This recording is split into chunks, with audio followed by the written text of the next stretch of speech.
Salve, salve galera! Sou o professor Heitor Victor, professor de língua portuguesa, e hoje a gente vai falar de literatura, mas a gente vai fazer de uma forma um pouquinho diferente, porque hoje a gente vai falar especificamente de uma obra de um autor de grande relevância para o romantismo brasileiro, como maneira de ilustrar o seu trabalho, de ilustrar esse tipo de literatura de que tratamos quando falamos do romantismo em prosa no Brasil. A gente vai falar sobre esse livro aqui, ó, Lucíula, do José de Alencar, grande clássico da literatura brasileira.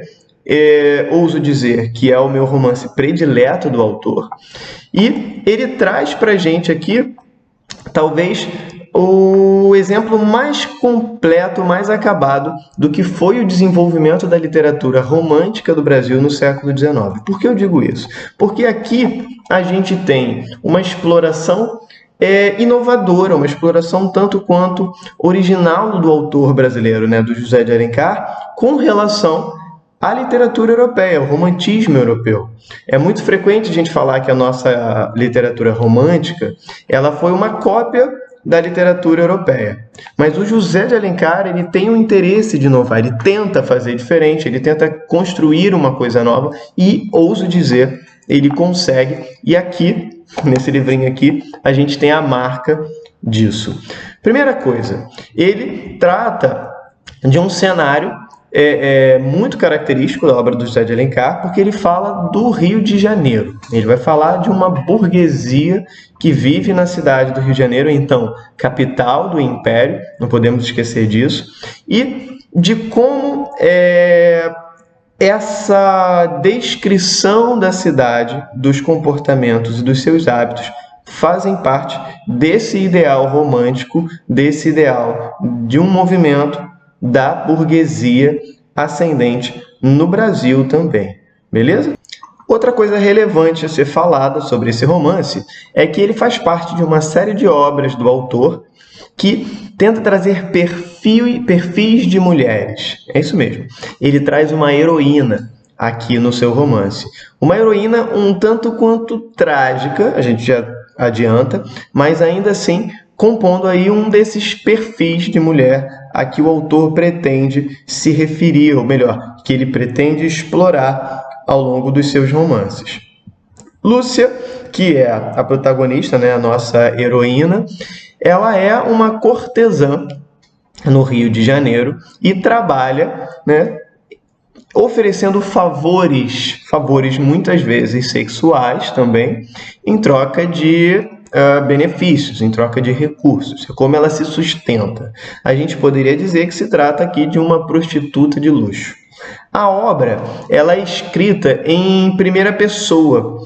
Você tem uma certa dramatização antes de começar, porque o narrador ele diz que está mandando uma carta para uma senhora com a qual ele conversou em uma festa específica, e ele começou a falar sobre a Lúcia, ele começou a contar a história, e ele não teve como dar continuidade porque não teve tempo.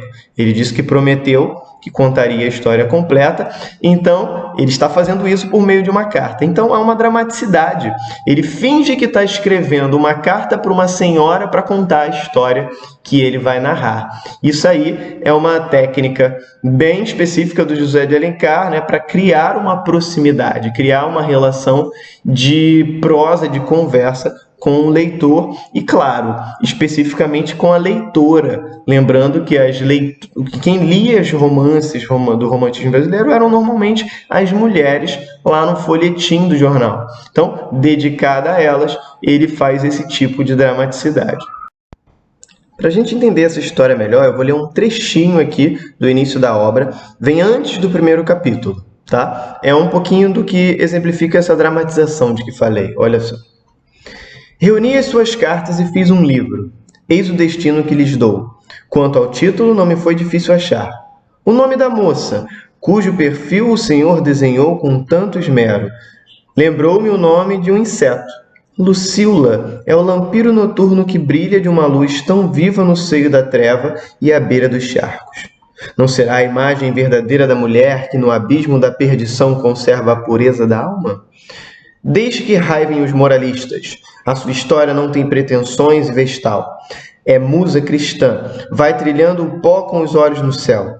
Podem as urzes do caminho dicerar-lhes a roupagem, veste-a a virtude. Demais, se o livro cair nas mãos de alguma das poucas mulheres que leem neste país, ela verá estátuas e quadros de mitologia, a que não falta nem o véu da graça, nem a folha de figueira, símbolo do pudor no Olimpo e no paraíso terrestre. Novembro de 1861, GM, assinado.